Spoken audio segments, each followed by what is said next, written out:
All right, your boy's back on YouTube once again for an encore video. All right, this time out, there are no limit albums. All right, I have exhausted the collection. I haven't picked up any more since the last video. So what I'm going to do this time out is I'm going to give you a little something different. All right, I've got a stack of CDs and cassettes in front of me right now from the year of 1992, and I'm going to give you my top 10 albums from that year, but I don't really have any preparation done for this video. Okay, all I did was pull out a whole bunch of albums in front of me, and what we're going to do is I'm going to freestyle this top 10 list, and let's do it. But before I do it, all right, before I get going, okay, I want to give a shout out to Immobilarity1, who does a lot of the same things, but much better on YouTube, all right. He's got tons of videos shouting out his CD collection, and he's kind of giving me a little inspiration to kind of dip my toes back in the game for one more video, all right. So let's do this, all right. Let's make it happen. Let's go through some video, some CDs right here. Let's make it happen, all right? Top 10 of 1992. And first off, I'm not sure if I should include this album or not. Okay, it's not due to the quality of this album, all right? This is absolutely, in my opinion, the best rap album ever made in the history of music, all right? This is The Chronic by Dr. Dre. This is a perfect rap album, and there's basically rap before The Chronic and there's rap after The Chronic, all right? And rap was never the same again after The Chronic was released. There's not a whole lot I can say that hasn't already been said about this album, but I've probably listened to this like 3,000 times in my life at least, all right? I listened to this like once a day at least for like a good 2 or 3 years. All right. So this is the best rap album, hands down. Set off like an entirely different genre of rap, the G-Funk genre. And yeah, the Chronic, can't say enough about this, about the vocals, the rapping, the production. If I have one fault with this album, it would be maybe about 3/4 of the way through. There's a game show skit that goes on for like 4 minutes or so, and I always just skip past that. And otherwise, okay, other than that little skit, this is a perfect 10 out of 10 album. It doesn't get any better than this. Okay, this is The Chronic, and this right here is an insane album. The production is crazy, especially for its time. Right, there was nothing happening like this before it dropped. All right, so shout out to Dr. Dre and The Chronic. Set off a whole new movement in rap. There's one reason why I was a little hesitant to put this on my list. All right, and the reason why is the release date for this was December 15th, I believe, or 16th. It dropped like when the year was almost over. And so its impact was really in 1993. That's when the album blew up. This album, myself, I didn't even own it until like maybe February of 1993. I was a little later getting it. It was difficult to find. I knew of its existence. I would see the ads in the source, and I had to send away for it. It didn't arrive until February of the next year. And even then, okay, it was still like a lot of people weren't really up on it. It took another month or so before that album really blew up, all right? But The Chronic, yeah, I'm going to give this number 1. And it's possible that if I ever decide to come back and do a 1993 video, I may also put this on the 1993 video as well, all right? Because this deserves at least 2 years. Dr. Dre, The Chronic, enough said about this. Let's move on, all right? Let's move on to my number 2 choice, which is Well, I don't know. I'm going to find out. All right. Let's pull out a number 2 album here. And I'm just going to go with this. Okay. I know what I'm going to do here. I'm going with DOS Effects, Dead Serious. Okay. This is more about styles and impact than anything else. All right. Lyrically, it was just like a whole bunch of like pop culture references, a lot of TV commercials and stuff like that. All right, but it all sounded so dope. All right, it's basically sounded like EPMD. The production from Solid Scheme Productions sounded like EPMD. They were out of EPMD's Hit Squad, which ran 1992. We'll probably have another Hit Squad album on here within the top 10, I'm sure. But DOS Effects, I played this so much in 92, right? This is an incredible album. It's a very short album, just 10 songs. Just back and forth on the mic. It wasn't like one verse and the other guy does the other verses. A lot of back and forth, a lot of styling on it, like all the diggity and everything like that. They were the imagery, all their 3 videos from this album. They were all in the sewer with rats climbing around and everything. It's a crazy album, right? I really messed with this album super hard. DOS Effects, I listened to this again recently, still goes. I'm going to put DOS Effects, Dead Serious, as my number 2 choice. And what is number 3? Well, that's a good question. I'm going to go with this one right here. Why do I not own this on CD? All right, that's a good question. All right, Spice One's debut full-length album. He had a local EP before this dropped, which I do not own. The previous year in 91, 92, this dropped, and I actually have the CD for this, but I don't have the case. Okay, so I need to purchase this again with the actual CD case and everything, and the credits and the album cover and everything. For right now, I'll just hold this up here as my number 3 choice, Spice One. The beats on here are insane. We got some amp banks in here. This is part of, well, I guess Spice One was loosely part of the Dangerous Crew from Too Short. I know he was discovered by Too Short a few years prior. And yeah, this is just Spice One dropped like 3 consecutive hard-ass albums, 92, 93, 94.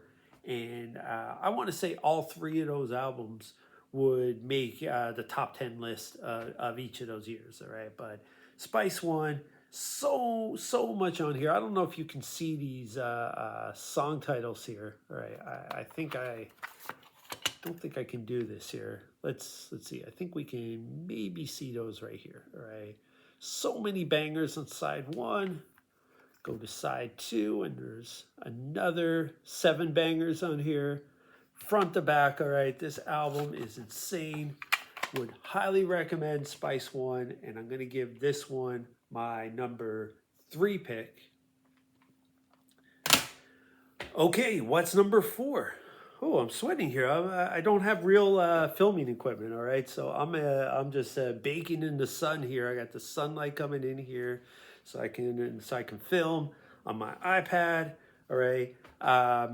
So you got to respect the hustle here, okay, of trying to get out these insane albums, show you my CD collection, and all I'm doing this on is an iPad, right? See, there's no microphone here.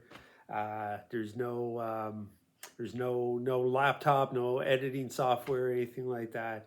It's me pressing record on an iPad.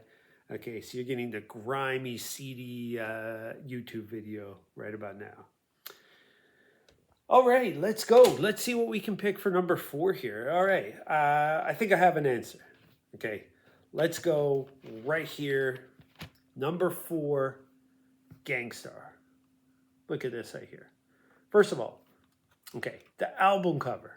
What an insane album cover. This is so hard right here. Okay. Look at this right here. Perfect album cover right here. And then you look at the track list and look at this track list right here. Front to back bangers, all right? Premier and Guru at the top of their game right here. Okay, this is Gang Starr's best album, without a doubt. You open up the CD booklet and you would get lyrics in here, which was rare back in the day. Okay, you can just look up lyrics online at any point now, all right? But this was a treat, right? To actually get all this, come with the CD, and you can just like read along with the lyrics as you listen to the album, all right? What an experience that was, all right? So Gang Starr, number 4, Daily Operation. This is the best Gang Starr album, and Gang Starr itself, one of the best duos out there. Another duo that dropped 4 consecutive bangers is EPMD, and I'm going to put this at number 5. Okay, Business Never Personal. This might be their best album, all right? I want to say this is their best album right here, even though they have 4 incredibly dope albums. This is the track list here. It's very short. It's 11 songs. And these 11 songs, some of them are only like 2 minutes long or so, right? It's a very brief album. I want to say this album is like 34 minutes or something like that, all right? And the production on here is so grimy. And, you know, EPMD, basically, like if you read the production credits, it says produced by EPMD.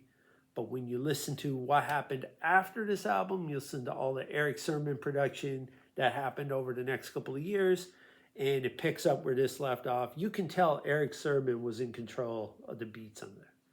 Lots of vocal samples, a lot of the familiar samples that he uses on a lot of songs, okay, were used on here, all right?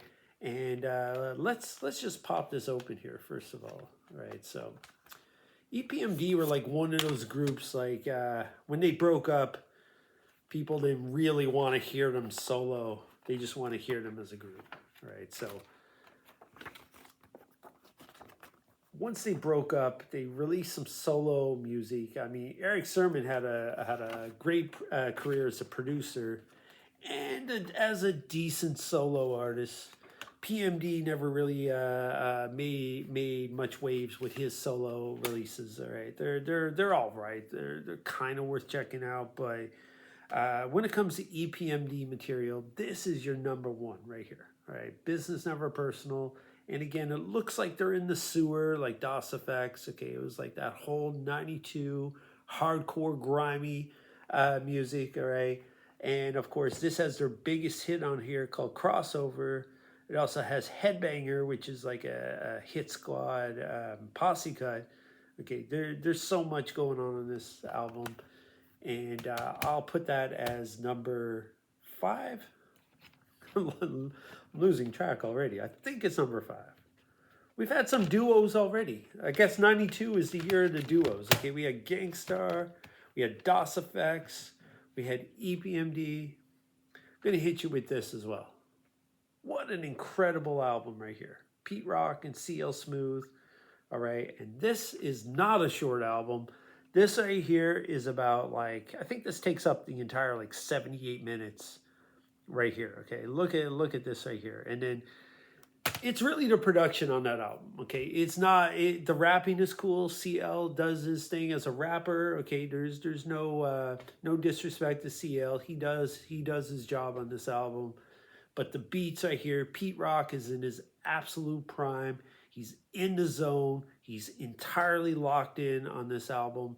He's got the beats. If you really listen to the beats, like there's actually an instrumental version of this album that I sometimes bump instead. And if you really listen to the beats, like in headphones or the instrumental version, you're going to hear lots of things come in and out. You're going to hear like lots of transitions and beat switches. And then in between the songs, he has like other beats playing as like little interludes, which are so dope they could be songs themselves. So this right here, all right, in the entire 18 tracks or 17 tracks, I think the cassette might have one extra song that didn't fit on the CD. From front to back, all right, that album is insane. All right, so I'm gonna say that this one right here, all right, these are the 17 songs right here. There's one song in here that everyone probably knows, They Reminisce Over You, which is a really dope song. It kind of falls under the category of songs that I don't need to ever hear again. It's kind of like one of these songs that has been so celebrated, and rightly so, I guess, but I don't really need to hear that song. I probably would skip that song at this point in my life, but I'm not really skipping any of these other songs. Okay, this is a banger from front to back. This came up after like maybe a year or so of him doing all kinds of remixes for everyone. And if you made an album of those remixes, and then you took this album with you, those two albums would be the peak of Pete Rock's career, if you ask me. Even though he's been around for the last like 30 plus years, still making music today with Common, but you know, there's nothing of the caliber of the stuff that he was dropping in 91, 92, and I want to say that that would be album number 6 on my list. I could be wrong. We're going to go with some cassette tapes here again. Okay, I'm going to give you, man, I only have a few albums left to do, and I don't know what to pick here. Okay, let's go with this one right here. Kool G Rap and DJ Polo. This album right here. Okay, I believe we're at number 7. This is Kool G Rap and DJ Polo's third and final album together as a duo. Okay, we got duos once again, it looks like. Okay, this album right here is insane from front to back once again. Okay, Kool G Rap is in his prime on this album. He's flowing like he's never flowed before. The production is mostly West Coast. So this is like an early East meets West type of album. These are like Kool G Rap over Ice Cube beats is basically what it is. Okay, I believe it's Sir Jinx that did the production on here. And Sir Jinx, of course, he kind of helped out with Ice Cube's America's Most Wanted, helped out with Yo-Yo, and helped out with Ice Cube Death Certificate, and a bunch of other things as well. Okay, if this picture right here looks familiar, all right, you'll see that as my YouTube thumbnail, all right, my YouTube avatar. All right, that's Kool G Rap and DJ Polo. And these cassettes I'm showing you, they deserve the CD upgrade. I want to say this was like maybe about $80 on CD, and it's the reason why I don't own it yet, but I need to correct that. All right, there's just so much going on here. So dope album. A few tracks in the Trackmasters here as well. Okay, but Kool G Rap is flowing like nobody's business all over here, and his albums kind of got harder. Like the lyrical content kind of got a little bit more gangsterish as he kept going. So by the time he reached this album, which I consider the peak of Kool G Rap's career, this right here, okay, he was unstoppable at this point right here. So let's give this up. The Kool G Rap is number 6, number 8. I really can't remember. All right, we're gonna keep going for a few more minutes here. I might have a little bit more than 10 albums. All right, but I feel like I'm running out of time here. So what are we gonna do next? Okay, let's give it up to Too Short. All right, Too Short, one of my favorite rappers of all time, Shorty the Pimp. This was like his 7th album or something. Okay, he had already been in the game for many years at this point. Fun fact is this album cover, very eye-catching. This is actually like one of the first photoshopped albums. Like all these different women are photoshopped on top of each other, I believe I remember hearing. This wasn't like an actual photo shoot. This was kind of pieced together here. This is the track list right here. I love this album, and this album is incredible. And what's kind of important about this album is that it is it's like the first album in the next phase of his career. You could say that Too Short had his little like local stage. You know, in the earlier '80s when he was on the 75 Girls label. Then he went on Jive Records and he went national, and he had a few records on that label in the later '80s and early '90s. And then in '92 he begins his next stage with the Dangerous Crew. So we're talking about Shorty B on the bass. Shorty B is on a few tracks on here, including In the Trunk. Ant Banks is in the mix with this album right here. He's got new producers. He's got like more live instruments happening, but done in a real funky way. And he actually did that stuff better on. I've got some more Too Short CDs up there I want to show you, but he actually did this stuff better on the next few albums that came out in like '93, '94, and so on. But Shorty to Pimp, okay, was the first of that wave with the Dangerous Crew, where he had like Pee Wee on the keys, and he had Shorty B on the bass, Ant Banks on like the mix and the drum machines and everything. It was a good fix, good little mix of live instrumentation, and Too Short really updated his sound, starting with this album right here. And I would definitely recommend this album right here. Let's give it up to Too Short, man. He's like one of the goats in this rap game for sure. Even if he doesn't like, he's not like super lyrical or anything like that. Even on like, if you take a look at, if you listen to In the Trunk, the first song, he really just spells it out for you, right? He talks about how he made 7 whole albums with no James Brown. And then he says something like, he's not a tongue twisting rapper with a funny style. He doesn't dress hip hop and act real wild. He's just talking about how he just flows on the mic. He's just simple, but it's dope, and you want to hear it over and over again. And with those updated beats, with the live instruments and everything, okay, he really went on a run in the '90s with that sound, right? So let's give it up to Too Short, and that was like number it's like number 4. I want to lower the numbers because I want to show you more CDs here. I should have went with a top 20 because I'm just staring right now at a whole bunch of heat. Okay, I got heat coming in from the sun right here. I got some heat sitting on my table right here.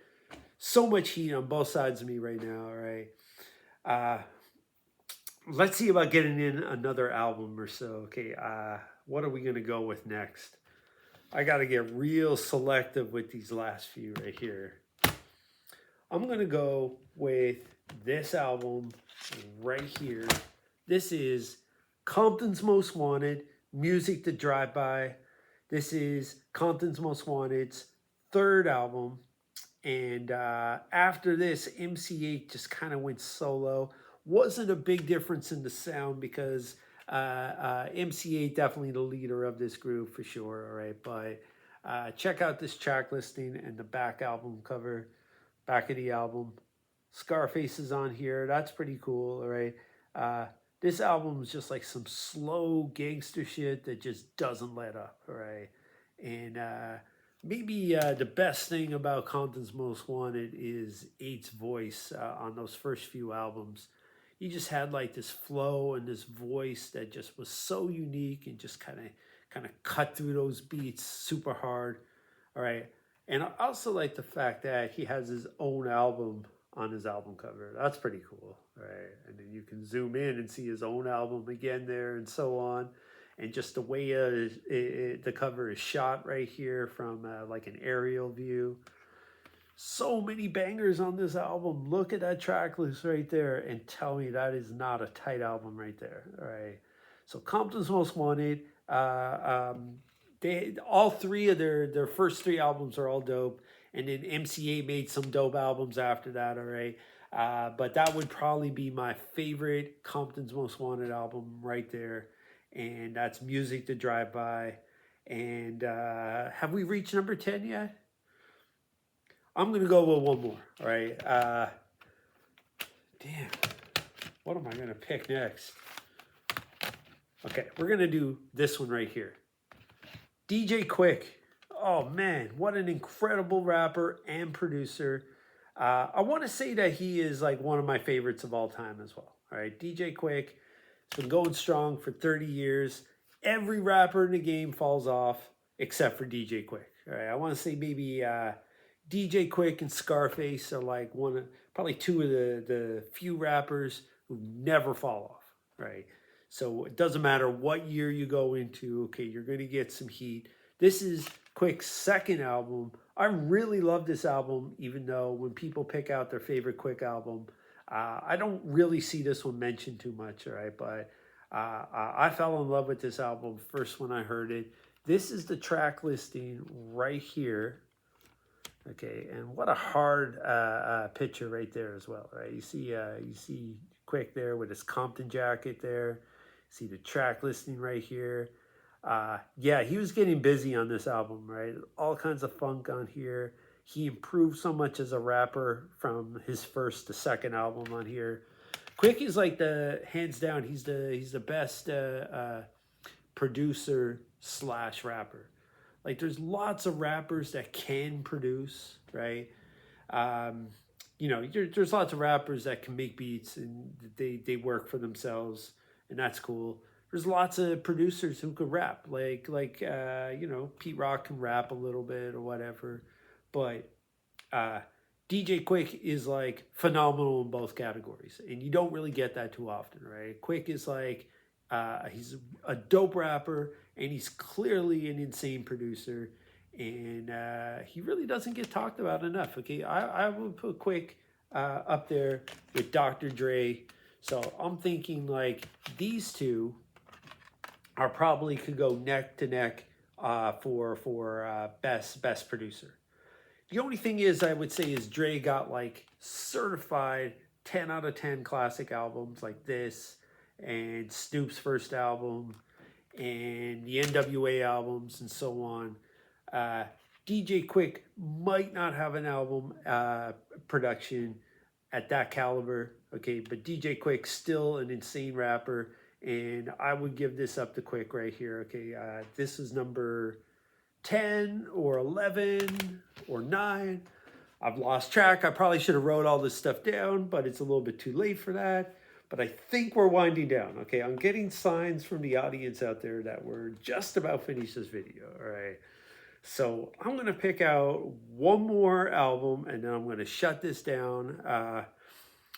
But picking out one album from the stack of like 50 that I have here, not an easy task. But since I already gave you some Hit Squad albums, all right, I'm going to go with this right here. Okay, Redman, What the Album.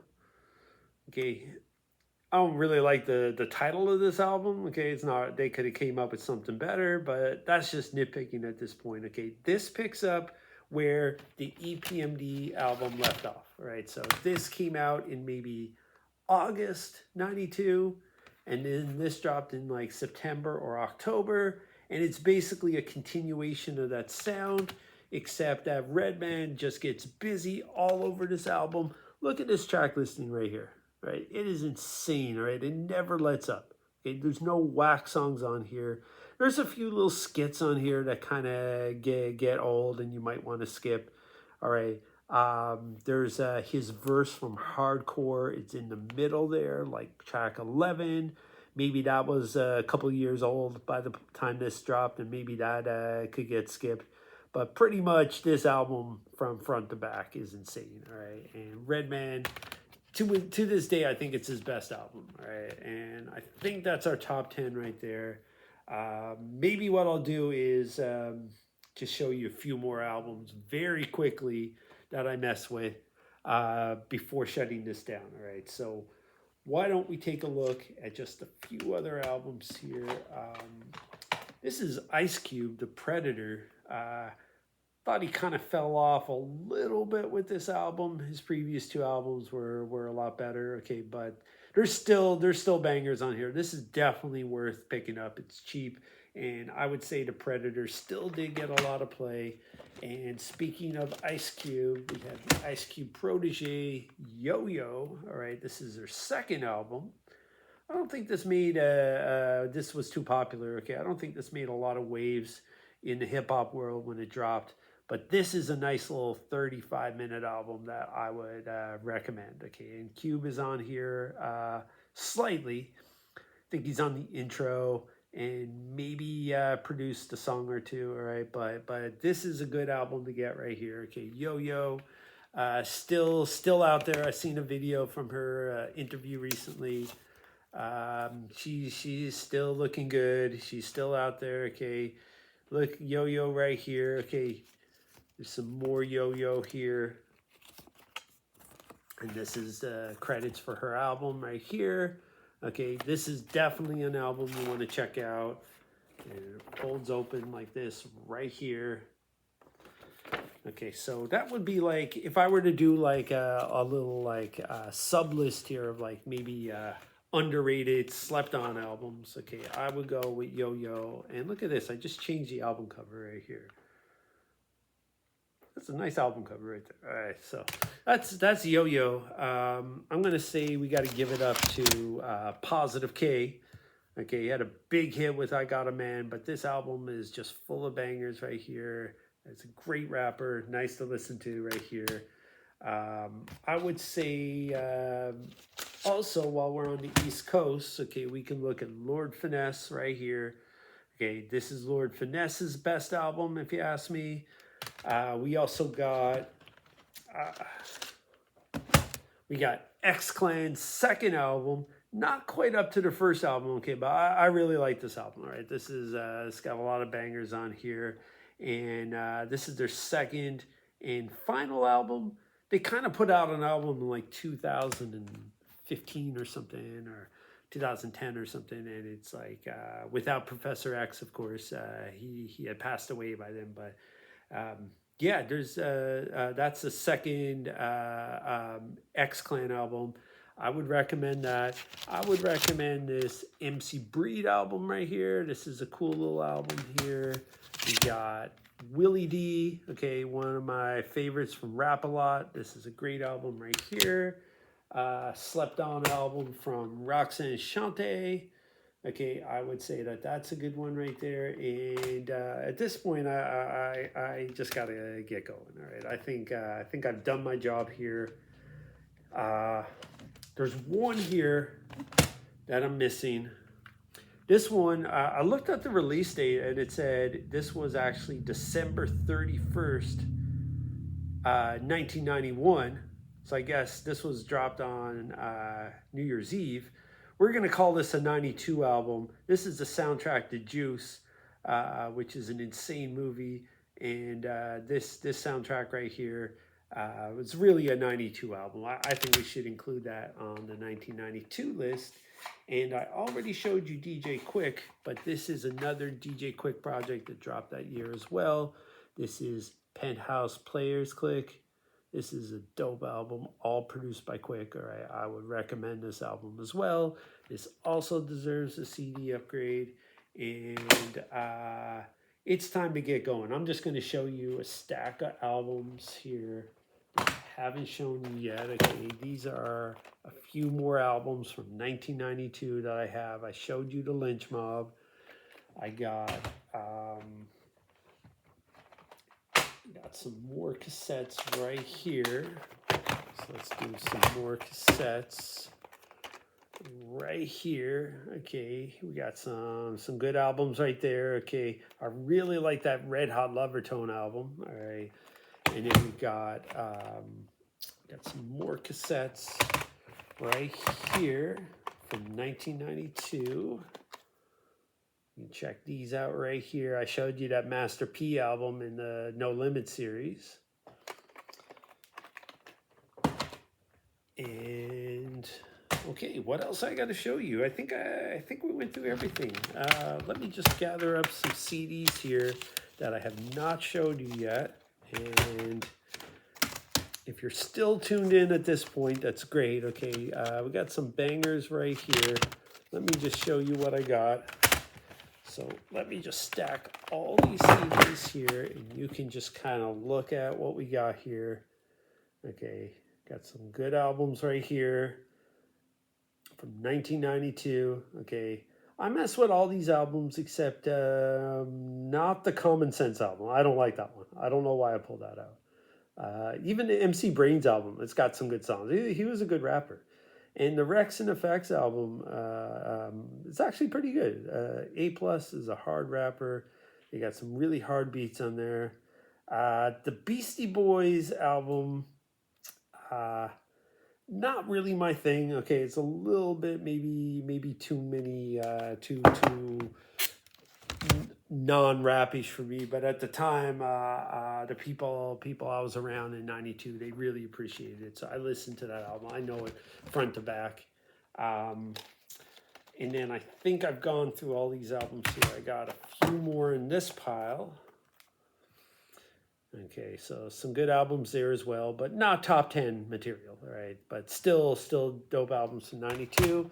And that's it. That's my encore video. I am now out of here for good, all right?